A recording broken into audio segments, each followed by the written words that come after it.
Hello, on va présenter Azure Firewall. Dans une architecture hub and spoke, on retrouve au centre le hub avec le service Azure Firewall. Et bien évidemment, à gauche, il y aura tout ce qui est spoke, les VM qui représentent votre charge de travail, workload. Et vous pouvez donc les connecter à ce réseau VNet Hub qui permet de faire l'interconnexion avec le data center local. Donc, comme vous voyez, donc le firewall Azure peut filtrer le trafic entrant, sortant, même en sortant vers Internet. Tout ce qui est sorti vers Internet, il doit transiter par le firewall entrant, sortant.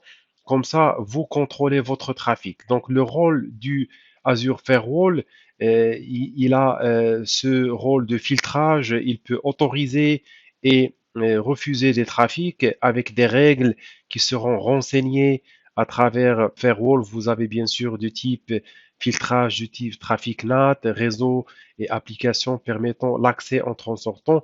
Vous avez plusieurs types de règles que vous pouvez créer au niveau Azure Firewall. Bien évidemment, vous avez donc un contrôle de connectivité du niveau 3 vers le niveau 7. C'est-à-dire que même côté application, vous pouvez contrôler le trafic entrant, sortant. Microsoft Threat Intelligence aussi, elle est utilisée au niveau firewall et il peut détecter des tentatives de connexion malveillantes qui essayent peut-être de quelqu'un essaie de pénétrer votre réseau. L'Azure Firewall peut détecter ça et vous notifier sur Azure Monitor que vous pouvez donc voir l'alerte qu'il y a des tentatives de connexion.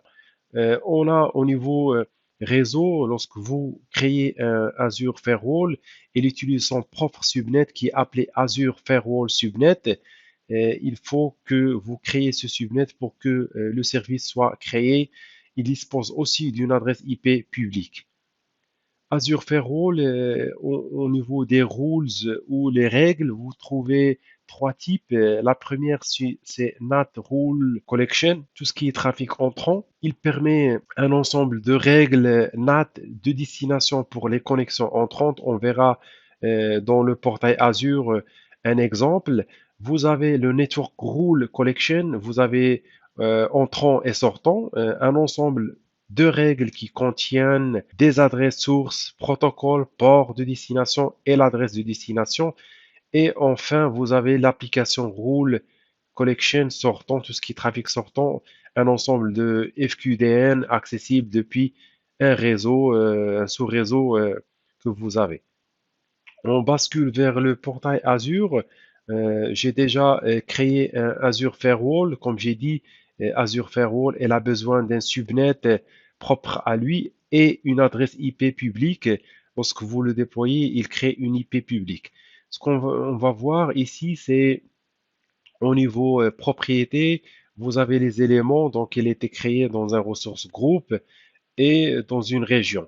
Donc, on a les règles qu'on peut voir. On a les trois, NAT Rule Collection, Network Rule Collection et Application Rule Collection. Au niveau de NAT, vous avez par exemple ici, j'ai créé une règle que vous pouvez voir. Cette règle qu'on a, et là, par exemple, le nom, vous pouvez mettre un nom, ce que vous voulez.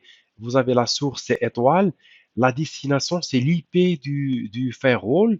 Vous avez la destination vers le port 80, mais il fait une translation d'adresse vers une IP d'une machine virtuelle, par exemple, et aussi le port, il est changé. Si, par exemple, je veux changer le port 80 vers 443, donc HTTP vers HTTPS, je peux faire une règle NAT, c'est-à-dire que j'autorise pas l'accès en HTTP, j'autorise que l'HTTP. C'est-à-dire que vous faites cette règle pour rediriger le trafic HTTP en HTTPS, c'est-à-dire le port 80 vers 443.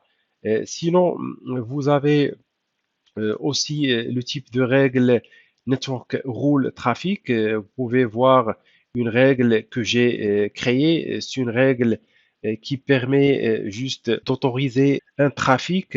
Donc, j'ai déjà la règle ici. Vous pouvez mettre la priorité. Et ici, j'ai nommé RDP, la source.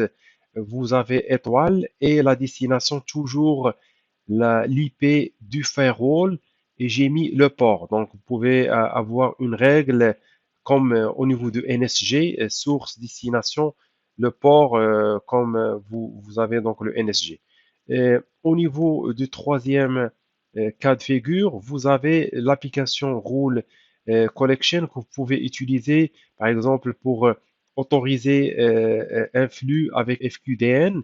Comme j'ai fait ici, j'ai créé une règle Google avec l'IP source étoile et la destination en port 80 et 443, donc HTTP, HTTPS, sur le site Google. Donc, je peux utiliser cette règle pour accéder au site Google depuis une machine virtuelle en passant par le firewall. Voilà comment on peut créer les règles sur Azure Firewall. En quelques clics, vous pouvez déployer des règles et mettre en place votre architecture Hub and Spoke.